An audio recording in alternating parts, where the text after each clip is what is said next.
Hello, this is try one for mid-coast reflection.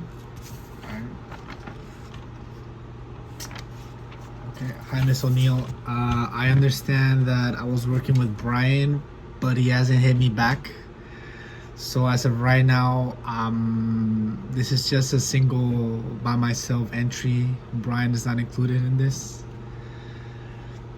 And yes, so for my first question, how has your vision of yourself and your relationship to writing changed since this course began? For me, myself, it has been over my structure in writing, and then my time and the way I use in it, like how much I take writing my text and such. So, example, project one took me like I put in an hour, I think, for 3 days, and then that's how much it took me more or less to complete it.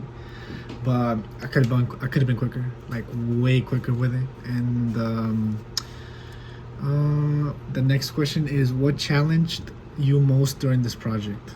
For me, the most difficult challenge was I would have to do this video by myself without Brian.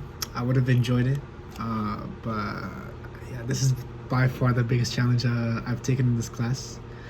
The reason why is because I guess nobody enjoys making a video of themselves, especially when you know there's gonna be a problem with your spelling and such, or maybe the way you sound. And yes, the next question is, how did you approach languaging in project one? Did you consider your own biases and assumptions in those of your audience? For me, the approach I took in project one is my portfolio or student profile. The way I took it, the perspective I took was, I guess, my background. Yeah, because I remember I put the subject or my own interest first, and that was the main part of the project, I think, the largest part. And it was just mainly about my own beliefs and such.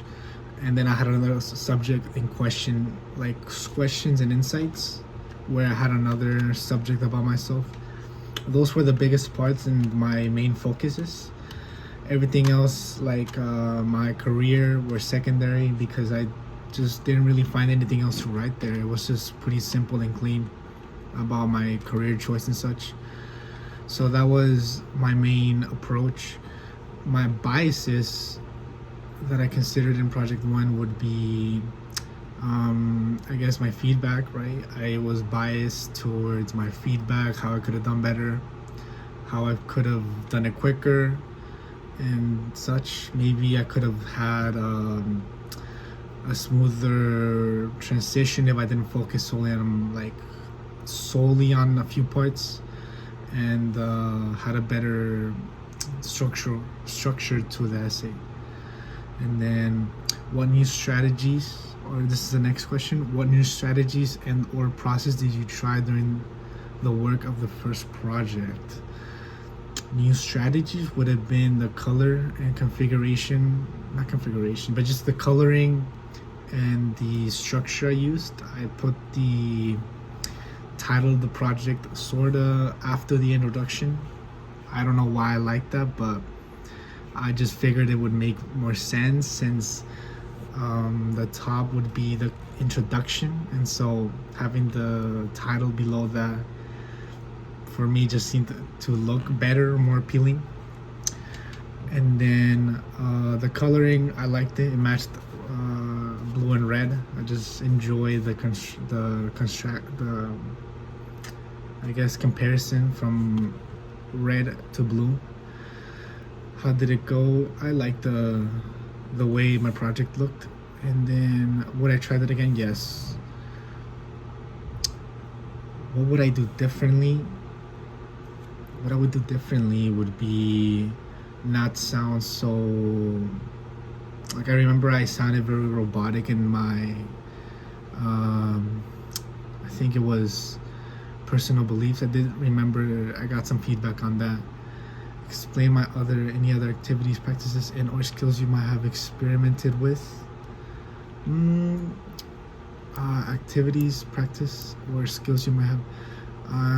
Practice would be the pictures. I enjoyed or practice where to place them, where it would be most appealing. Okay. The next question, after the and my last question for this section is my habits. What habits of mine did you practice and strengthen? How did that go?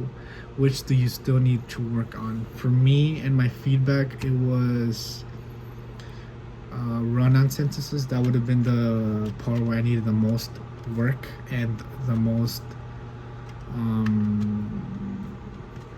It could make my text look better if I didn't have run-on sentences, which kind of threw off the flow someone that would be reading my text would have. And we're gonna move on to looking forward. So, what are your writing goals for the remaining of this course? For the remainder of this course, for me, it would be to learn how to write like a writer.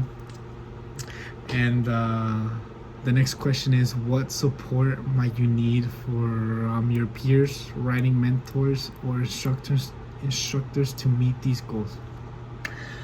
Well, the main need for me would be feedback. Yeah, it's pretty straightforward. Feedback would be the best